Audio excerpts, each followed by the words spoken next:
ગઈકાલે Udhna police station ખાતે 0946/2026 નંબરનો ગુનો નોંધાયેલ, જે ગુનામાં ભારતીય ન્યાય સંહિતા 2023ની કલમ 103(1), 115(2) અને 352 મુજબની કલમો લગાડવામાં આવેલ.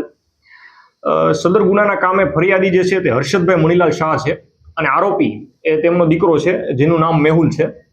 અને ગુનાની ટૂંક વિગત એ રીતની છે કે પરમ દિવસે એટલે કે તારીખ 19/4/2026ના રોજ જે આરોપી મેહુલ છે એ ઘરે આવે છે અને એની માતા જે પ્રતીક્ષાબેનને કહે છે કે તેના માટે ને તેની દીકરી માટે શા માટે જમવાનું બનાવેલ નથી. અને આ બાબતે તેના અને તેની માતા વચ્ચે બોલાચાલી થાય છે અને જેમાં જે મેહુલ છે એમના પિતા હર્ષદભાઈ વચ્ચે પડે છે અને મેહુલ હર્ષદભાઈનું ગળું દબી દે છે અને આ ઝપાઝપીમાં પોતાની માતાને ધક્કો મારી દે છે, જે પ્રતીક્ષાબેનને, અને જેના લીધે પ્રતીક્ષાબેન જે છે એનું મરણ થાય છે.